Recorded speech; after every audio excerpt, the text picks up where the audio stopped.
गंवार और मॉडर्न बहू का मेकअप। आप पागल तो नहीं हो गए हैं? एक गांव की अनपढ़ गंवार लड़की को हमारे घर की बहू बनाना चाहते हैं। लोग क्या कहेंगे, सोचा है आपने? मैं जितेंद्र से वादा कर चुका हूँ कि उसकी बेटी ही मेरे घर की बड़ी बहू बनेगी। अब मैं उसके आगे और कुछ नहीं सुनना चाहता। ओह गॉड, अब मैं आपको कैसे समझाऊं? मल्लिका राजेश को समझाने की काफी कोशिश करती है, लेकिन राजेश मल्लिका की एक नहीं सुनता और अपने बड़े बेटे आयुष का रिश्ता अपने गांव के दोस्त जितेंद्र की बेटी सरस्वती के साथ तय कर देता है। ऐसे ही समय गुजरता रहता है और शादी का दिन भी आ जाता है, जहां आयुष की शादी गांव की गंवार सरस्वती से होती है। वहीं छोटे भाई रनव की शादी शहर की पढ़ी लिखी मॉडर्न लड़की साक्षी से होती है। आओ मेरी सुंदर प्यारी मॉडर्न बहू, तुम्हारा स्वागत है तुम्हारे इस नए घर में। और तू क्या यहाँ घूंघट डाले खड़ी हुई है? तू भी आजा, तेरे लिए मैं अलग से इनविटेशन भिजवाऊं? घूंघट ओढ़े खड़ी बेचारी सरस्वती अपना लहंगा संभालते हुए घर के अंदर आती है। घूंघट करने की वजह से सरस्वती का पैर लहंगे में अटकता है और वो सीधा नीचे गिर जाती है, जिसे देख मल्लिका और साक्षी हंसने लगते हैं। अरे राम, हमारा कमर खत्म हो गई। ये क्या मम्मी जी, आप तो बहुत गिरी हुई बहू लाई हैं। अभी तो ये ढंग से घर में आई भी नहीं है और उससे पहले ही गिर गई। So funny. और ये कौन सी लैंग्वेज बोल रही है? इसकी लैंग्वेज भी बिल्कुल इसकी तरह फनी है। बहू ये गांव की देहाती लैंग्वेज बोल रही है। बहू को घर में आए हुए ठीक से 5 मिनट भी नहीं हुए हैं और तुम दोनों हो कि उसका मजाक उड़ा रही हो। राजेश साक्षी और मल्लिका को डांटकर सरस्वती को उठने में मदद कराता है। Mummy ji, I am so tired. हमारे रूम कहाँ है? मुझे आराम करना है। तेरा कमरा ऊपर वाले फ्लोर पर है। मैंने तेरे कमरे को खुद अपनी आंखों के सामने डेकोरेट करवाया है। तेरे कमरे का इंटीरियर डिजाइन हर चीज तेरी पसंद की है। माँ जी, हमार कमरा कहाँ बा? तेरा कमरा ये सामने वाला है और बड़ी जल्दी हो रही है तुझे कमरे में जाने की। चुपचाप से पहले जाकर बर्तन धो, घर में बर्तनों का ढेर लगा हुआ है। ये क्या मल्लिका, तुम नई नवेली बहू से झूठे बर्तन धुलवा रही हो? काऊ ना दिक्कत ना बाबूजी, हम बर्तन धो देब, लेकिन रसोई घर देखा दी।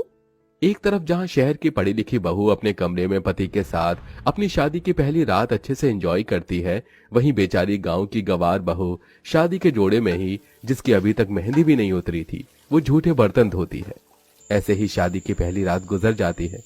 अगले दिन सरस्वती सुबह जल्दी उठकर भगवान की पूजा पाठ करके सबके लिए नाश्ता बनाती है। वहीं दूसरी तरफ साक्षी शॉर्ट ड्रेस पहनकर रेडी होती है और डाइनिंग टेबल पर खाने के लिए बैठ जाती है। बहू तो बहुत अच्छा खाना बनाती है। न जाने कितने सालों बाद मैं इतना अच्छा खाना खा रहा हूँ। धन्यवाद बाबूजी। कोई इतना बेकार खाना कैसे खा सकता है? इसमें तो कोई टेस्ट भी नहीं है। हाँ मम्मी जी, ऐसा खाना तो मेरा टॉय भी नहीं खाए। दोनों सास बहू सरस्वती का फिर से मजाक उड़ाने लगती हैं। साक्षी बेटा, आज शाम को तेरी मुंह दिखाई के लिए कुछ मेहमान आने वाले हैं, तो अच्छे से तैयार हो जाना। और तू मेरी गंवार बहू, तू भी ढंग की साड़ी पहनकर तैयार हो जाना। कम से कम मेरे मेहमानों के सामने तो नाक मत कटवाना। शाम होते ही जहां साक्षी के लिए शहर के सबसे बड़े ब्यूटिशियन आते हैं, उसका फेशियल, ब्लीच और बॉलीवुड एचडी मेकअप करते हैं, वहीं बेचारी सरस्वती। हमार कमरा में आईना नहीं खे, बिना आईना के हम कैसे मेकअप करब? और साक्षी भी हमरा के अपना कमरा में ना आने देवत। माँ जी, तू क्या कहीं की महारानी है जो मैं तेरे लिए शीशा लगवाऊं? वैसे भी तुझ गंवार बहू को कौन ही देखेगा।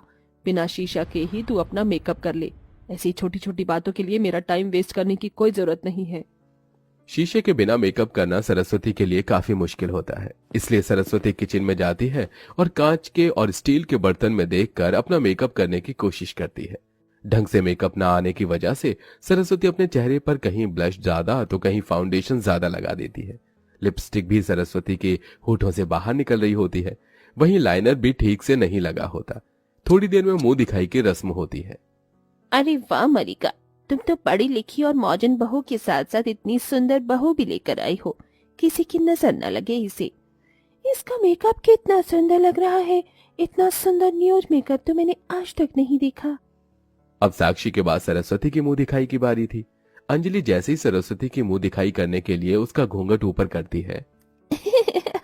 ये क्या मलिका, तुम अपने बड़े बेटे के लिए बहू की जगह जोकर कहाँ से उठा कर ले आई? कितना गंदा मेकअप है इसका। इसके तो मेकअप का बेस भी ढंग से नहीं बना है। तुम्हें एक सजेशन देती हूँ, ये मेकअप करके रात में कहीं बाहर मत निकल जाना, वरना बेचारा कोई भूत या चुड़ैल तुम्हें देखकर दोबारा मर जाएगा। मिल गया सुकून तुझे, करवा ली मेरी बेइज्जती। जा यहाँ से दफा हो, इडियट कहीं की। अपने घर वाले लोगों के मुंह से अपने मेकअप के बारे में इतनी बुरी बातें सुन सरस्वती रोते हुए अपने कमरे में चली जाती है। अरे भगवान, ई में हमार का गलती बा कि हमरा मेकअप करे के ना आवेला। जब से हम गांव से सबसे बढ़ रही त वहाँ केहू मेकअप न करते रहे, तब मेकअप कैसे जानत रहनी। सरस्वती के गांव से होने की वजह से मल्लिका और साक्षी सरस्वती को बिल्कुल पसंद नहीं करते थे और हमेशा उसे ताने देते रहते थे। हाल में तो अब साफ हो गई बा, हम साक्षी के कमरा साफ कर देनी। सरस्वती सफाई करने के लिए साक्षी के कमरे में जाती है कि तभी सरस्वती की नजर साक्षी की ड्रेसिंग टेबल पर पड़ती है, जहां वो साक्षी का काफी सारा मेकअप का सामान रखा हुआ देखती है। ये सब सामान साक्षी के मेकअप के सामान निहल लागेला, लेकिन इतना गंदा होता हमें काम करता नहीं, ले जाके रउआ धो दे देनी। बेचारी भोली सरस्वती मेकअप किट को उठाती है और बाथरूम में ले जाकर उन्हें साबुन से धोने लगती है। पानी पड़ने की वजह से साक्षी का आई शेडो, कॉम्पैक्ट, ब्लशेस भीग जाता है। तभी वहां अचानक साक्षी आ जाती है। सरस्वती को अपने मेकअप का सामान धोता देख साक्षी उसे जोरदार थप्पड़ मार देती है। अनपढ़ गवार जाहिल औरत, तेरे सर में भीजा है या नहीं? मेकअप प्रोडक्ट्स को पानी में कौन धोता है? साक्षी, हम तो बस मेकअप धो के साफ करे के कोशिश करत रहनी। अरे मेरे सामने ये रोने धोने का नाटक मत कर। Get out from my room right now, understand? बेचारी सरस्वती रिश्ते में साक्षी से बड़े होते हुए भी कुछ नहीं कह पाती। ऐसे ही कुछ दिन गुजर जाते हैं और एक दिन जब साक्षी अपने कमरे में मेकअप कर रही होती है। साक्षी, तुम बहुत सुंदर मेकअप करत, का तू हमरा के भी मेकअप करके सिखाओ?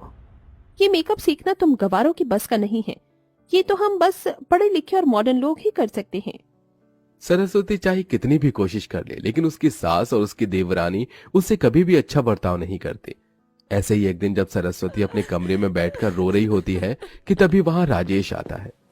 अरे मेरी प्यारी बहू, रो क्यों रही है? बाबूजी, गांव के होकला के वजह से घर में केहू हमरा साथे बढ़िया व्यवहार ना करेला। हम अभी मेकअप करे के तरीका सिखावे के कहले रहनी, लेकिन माँ जी देर तक बाद ऊ हमरा के बहुत अपमान कइले। बस इतनी सी बात? तू एक काम क्यों नहीं करती?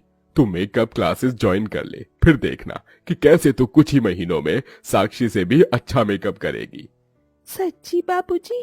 सरस्वती घर के पास ही एक मेकअप क्लास ज्वाइन कर लेती है और मेकअप करने की ट्रेनिंग लेती है। कहाँ गई थी इतनी सुबह सुबह?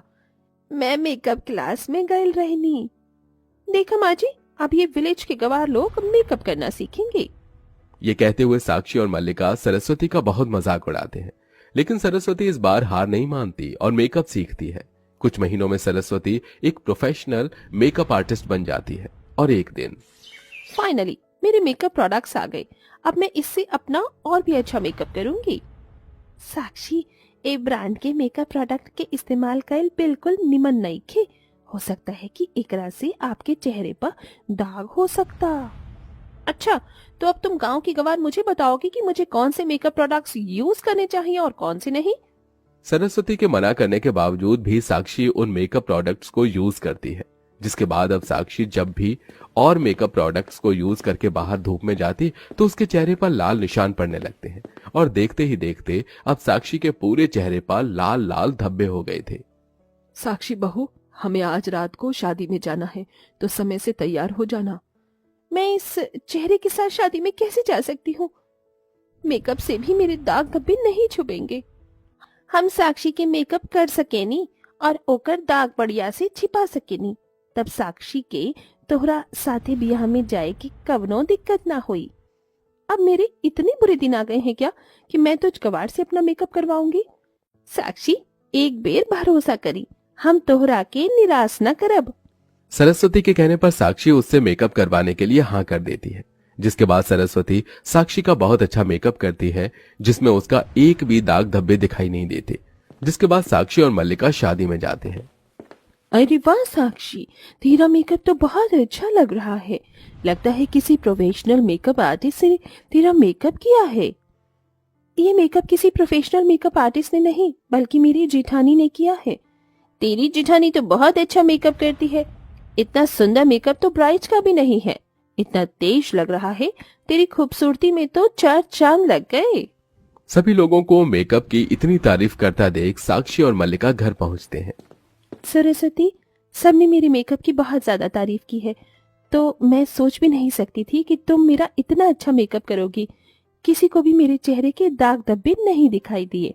हमें माफ कर दे, हमने सोचा था तू एक गांव की गवार है और जिंदगी भर गवार ही रहेगी और कभी कुछ सीख नहीं सकेगी। लेकिन माँ जी, साक्षी, हमनी के कौनो गांव के हो सके नहीं जा, लेकिन हमनी ने इतना लगन बा कि हमनी के अपना समर्पण से कछुआ सीख सके नहीं जा। गांव के होकला के भा बरबर होकला के मतलब ई ना होकेला कि हमनी के अपना जीवन में कछुओ नहीं कर सकत।